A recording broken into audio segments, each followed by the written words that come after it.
Hello, everybody, and welcome to another episode of Too Weird Didn't Watch, the show where we make fun of movies that we haven't seen based on nothing but their weird descriptions. I'm Brantley. I'm Albert, and we're kicking things off today and possibly exclusively covering a movie, Brantley, because I have a long description. Cool. And this was taken from an Amazon review of a movie by... I don't know how they rank these guys, Brantley, but this... next to the review was a star, and, in bold print it said, Amazon Top 1000 Reviewer. I didn't get this guy's name, but, he's apparently full-time on Amazon ordering stuff and telling people what he thinks about it. Is it KGS Vissers? No, it's not KGF Vissers. But that would be awesome. This is a review for a movie called... I'm pausing for dramatic effect and also just to... Process? What? To process? To process, yes, to prepare myself to say these words. Sharkansas Women's Prison Massacre. Okay. It's like Arkansas, but with the shark. Yeah. Okay. And then Women's Prison Massacre. There's probably other Women's Prison Massacre movie, but this one's... Got a shark. It's got a shark, and it's in Arkansas. It's in that old Arkansas. Yes. This film features a deliciously hilarious plot. Spoilers, it does. At the opening, evil frackers blow up some stuff in a mine in Arkansas. After doing their detonation duties, nice alliteration, dude. They take their truck across a bog, which is ill-advised because they have inadvertently, because it's a truck with mining stuff in it. It's going to be heavy. It could sink. Yes. Because they have inadvertently opened up the earth to connect the world's aquifers with subterranean, prehistoric sharks, which promptly attack them in their truck. Is there an unknown, underground canal system I'm not aware of that we have? Hey, this is the plot of Monster Trucks, so I can't... Okay. Yeah, no, there's, aquifers and stuff down there that are... pockets of water. The worlds, though, it implies that they're all connected. Except probably not to the ocean, because that'd be a bad idea. Well, just Arkansas. The only really thing that matters in the world is Arkansas. They just sort of assume. Arkansas is this big sponge in America. It's just drilled through full of water. Yeah. Alright, I'm on board with that. This transitions to Detective Kendra Patterson and her partner, Adam, looking for clues to What's a robbery his last name? in the same swamp. Oh, okay. But they get more than they bargained for when they stumble onto a mangled body and a lunatic babbling about sharks. Is he a lunatic? Or is he just, actually... They were attacked by a shark, but that's his trigger. Somehow he's just ranting about how they're going to destroy the world. Or it's a completely unrelated lunatic. He just wandered in from off screen. He wasn't actually in the truck. He just has always had this fantasy about sharks attacking in the swamp, and now it's happening. He's got one of those end does not billboards with a picture of a shark on it. But he's just out in the middle of the country, yeah, so it makes just no wandering sense. in the middle of nowhere, ranting to himself about the sharks. Stumbling through the forest with his billboard. Meanwhile, two other cops are transporting 5 suspiciously attractive female prisoners to a work site in the swamp where they are going to dig up stumps. I don't know about you, Philip. I don't trust how pretty they is. What is... It's really suspicious, Bob. I know what you're saying. Most of the women around here ain't that good looking. I have no idea how people from Arkansas sound. I don't... Do we care? No. I'm guessing this movie doesn't know how I'm people from going with a Arkansas soft sound no either. on that one. Apparently they rant about sharks. Yeah, but I guess the implication here is that prisoners might tend to be ugly, and these women are not. Okay. By the way, common theme that I saw, because this was pulled from a review, and I did a lot of digging for this one. Common theme people were talking about was a lot of hot ladies in this, really dumb movies, no nudity. And there was some disappointment in many reviews that there was not more shown of these hot ladies. So, for those of you who are hearing about these suspiciously attractive women, just so you know, they're wearing clothes throughout the film.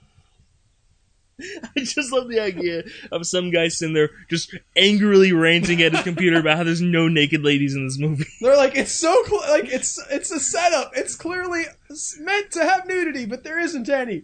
Why isn't there nudity? This is like a reverse porn parody. Well, that's what they were saying. They thought that it was leading up to that kind of thing, but instead it's just a bad shark movie. It's the best gotcha. The girls in their Daisy Dukes stay hydrated. Of course they are. By pouring water all over themselves. But one, again, in a wet t-shirt contest that is surprisingly tasteful. They are all wearing bras. Dark colors. But one promptly gets herself eaten by a shark. She shouldn't do that. While the prisoners are in transit, Honey, who does not know how to hold a gun... Honey, who does not know how to hold a gun, holds up the prison van with a ludicrously complex plan because she's the girlfriend of one of the prisoners. Okay. The review does not tell us what the ludicrously complex plan is or why she's identified by her ability to hold a gun. Poorly. Yes. For lack of ability. Clearly. Honey takes the girls and one surviving cop to a hideout in the woods. And in a completely random... Is that saying there's one surviving cop, or she just takes one cop and it's like the rest of you do it? No, she killed one. I think there was two of them watching them, and she killed one of them. Okay. I had to trim this down a little bit because of some other extraneous things. More ranting about lack of nudity? No. Seriously, guys, they don't get naked. Why? It's unrealistic. People get naked sometimes. I just want to see these ones. They took a bath and they were in their t-shirts still. I don't understand. Took me out of the movie about prehistoric sharks that can swim on land. Wasn't realistic. So wait, the shark can be on land? We're getting there. In a completely random subplot, discover a first edition copy of a Charles Dickens A Tale of Two Cities to read. Why is that in a bog in Arizona or Arkansas? And a cabin in the woods. I don't know either. The reviewer here... There's just a guy who really liked first edition. He's a collector and he's on his vacation. He takes one of his favorite books, like a first edition, to go read. Just wanders out and gets eaten by a shark. Fully clothed in the bathtub, he reads it. Legitimately not prepared for that situation. The reviewer, by the way, inserted a parenthetical here. It just said, "Seriously, movie?" Honey and her girlfriend retire to their literary pursuits. And yes, no, they're not being euphemistic. These guys are literally really into Charles Dickens. Okay, good for them. There is no nudity. Just gotta reinforce that. While the other three girls take a soak in the hot tub with lots of fully bubbles clothed and decide they want out of this jailbreak. All right. I mean, were they like led away at gunpoint? Possibly. They weren't expecting They're this. like, I have like a month less. You're breaking free! I'm good. Okay. Before you can say... Keep your clothes on. Carcharodon Carcharodon. Okay, you say it. Can I see it? Okay. It's great white shark. Carcharodon Carcharius. Very good. Before you can say Carcharodon Carcharius... Sharks burrow through the dirt with their armored snouts to eat another girl. So it's tremors. I mean, it's sand sharks, but the sharks can also swim in the water, and the water is a swamp. I mean, when you said on land, I was picturing them actually moving on land, but they would have like a bunch of centipede legs that would unfold. No, I think like, that was the image I got in my head. The earth. That's fun. They do have the little spines off of their bodies, like they do in Tremors as well. No, I'm picturing their bellies are lined with like these weird rib-looking things. Yeah, and those just unfold to be like centipede legs that then they skitter after people. That's just Sharktopus, but not bad. Well, bad in a good way. Yes. Two geologists who are in the woods to monitor the fracking. How many subplots are in this movie? I cut out a line here where this guy's complaining about how these guys ate beans and I don't know something else as well. Two geologists. But that is realistic because most people never getting naked. They mixed something else that shouldn't go with beans, and I forget what it was. But he said the reviewer mentioned it was the most disturbing thing about the movie, beans and ice cream or whatever. That is weird.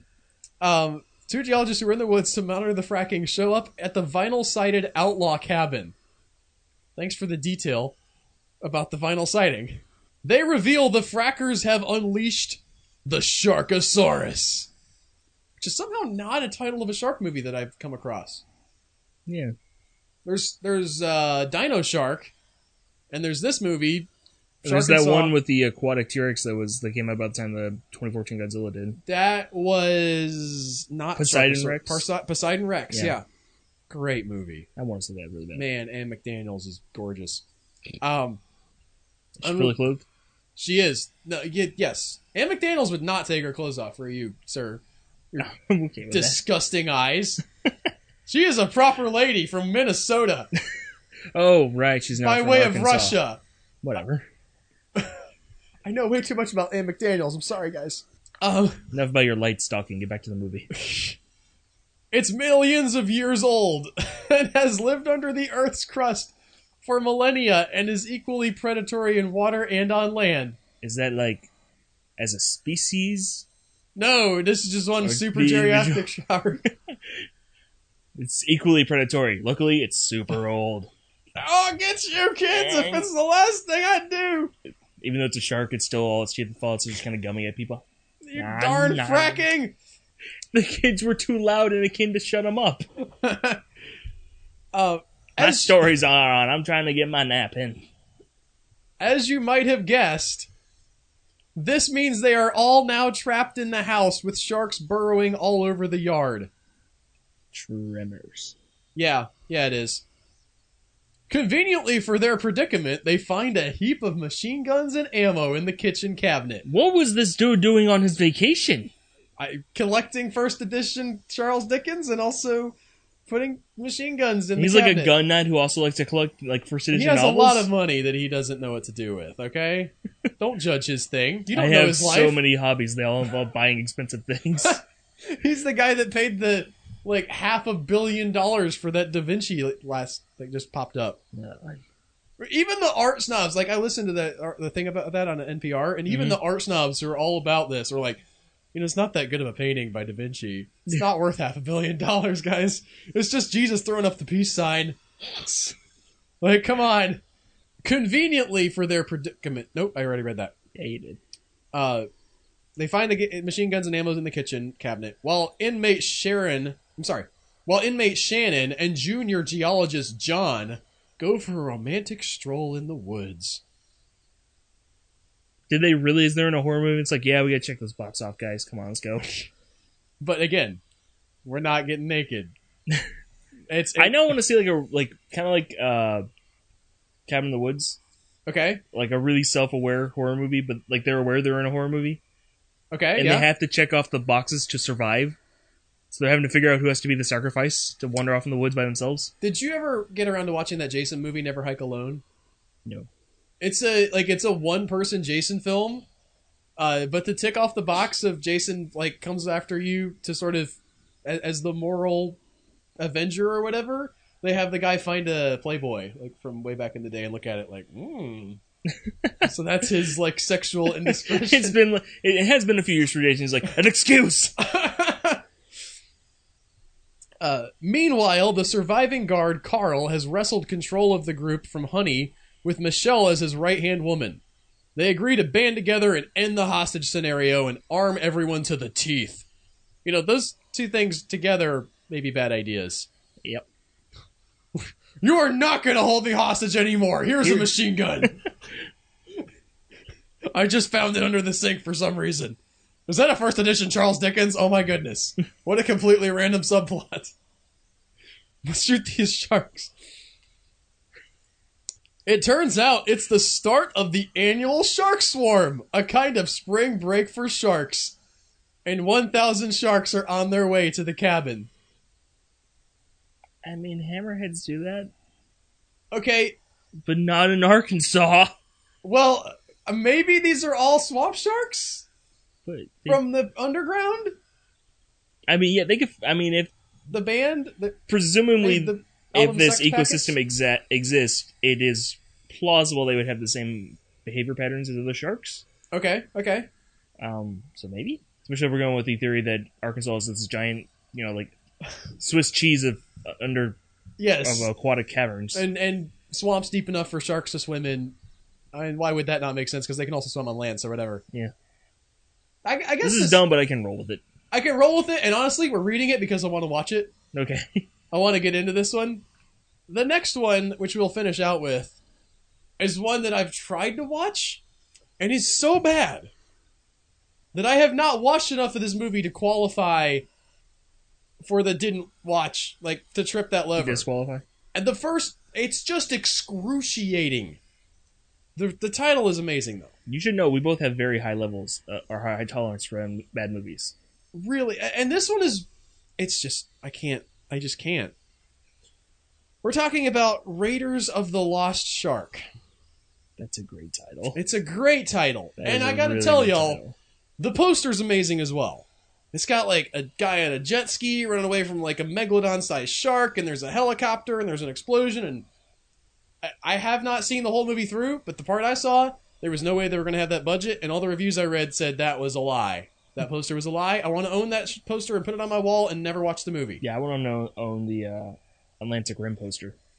That's a good one, too. Where it's like that like toothy tentacle thing. That never shows up in the movie? Yeah, where they're just like chicken-legged water dinosaurs. 4 friends set out by boat for a vacation on a private island. Okay. By the way, again, from the little bit that I have seen, this private island's in the middle of like a freshwater lake. But it's private. But it is private. And it is an island. But unknown to them, a weaponized shark has escaped from a top-secret military lab. Okay. A shark genetically engineered with hate in its blood. And programmed to hunt any human within bull range. shark. Yeah? Maybe? Yeah. Also, like, a really bad weapon? Yeah. Like, this is your standard, the military did it plot. Mm-hmm. The thing has to come from somewhere. It's got to be an alien or always been there. They cover this in... Which Tremors is it where they talk about the 5 different places monsters can come from? Is it Tremors 1 or Tremors 2? What do you mean? One of the Tremors has the character sit down for a discussion, it might be Tremors 3 actually, about the 3 different places that monsters from movies can come from. And there's like, the government did it, it's a mutation, it's always been here, it's from outer space, and there's a 5th one that I forget. That might be the first one. Or I think it is the first one. So that's a standard plot, but why? Like, at least in, and I don't like to give any credit to Sharktopus at all, but at least in Sharktopus, it was a malfunction. Here, they're just like, no, we programmed this thing to kill everything. How is that helpful? I guess you throw it at your enemy and hope it doesn't make it back to you? Yeah. Maybe, like, they would give it, like, I don't know, some time-release poison? Maybe. Now these friends must band together to battle an all-new brand of predator. No, it's not. It's a shark. A shark made of hate! This reminds me of a book I read in high school that I want to say is like the sea predator or something like that. Anyways, it's a dolphin-orca engineered hybrid.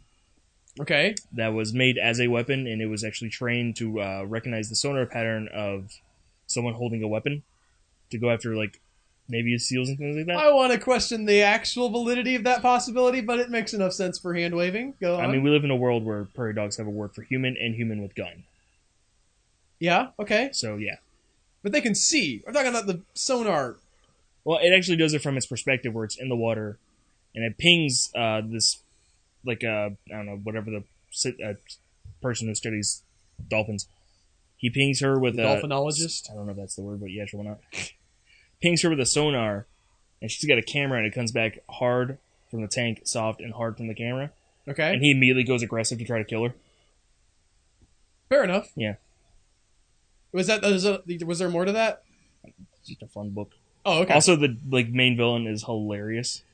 Because he's this cartoonishly fat man who just wants to make monsters just to be, because they'd be awesome. He wants to make carnivorous hummingbirds. That sounds horrifying. He's just think of them spearing sparrows. How great would that be? And the main character's what is wrong with you? Also, if the sparrows aren't made of sugar or something that'll get them a lot of energy, that's going to be a problem for them. Yeah. I saw a hummingbird outside my window. It was awesome. That doesn't happen very often. I haven't seen very many hummingbirds in real life, but I The saw only one bird that can hover. Yep. Anyway, the review finishes out with they're fighting off the new brand of predator. Not true. Who will stop at nothing to remain at the top of the food chain. Thought it was just full of hate. Didn't know he had a plan. Yeah, is he Also, is he top of the aware food of chain. his place in nature? He's just like, oh, I'm the best. He's not part of the food chain if he's a new predator. I mean, as soon as he eats something, he is, right? He's just one dude or one thing. Yeah, but it have to be a species. if he eats something that can eat something else, that's part of the food chain. That's how the food chain works. He's like an outside element. It's like That's like whenever we go to a new continent and start eating things there. We're not part of that food chain. We just showed up. Well, not a natural part. We are once we show up. And we've been there a while. Okay. Like Australia. Although Australia is more like a food tangled web. Everything eats everything else there. Except for rabbits. Those are fine. Interesting. I didn't know that.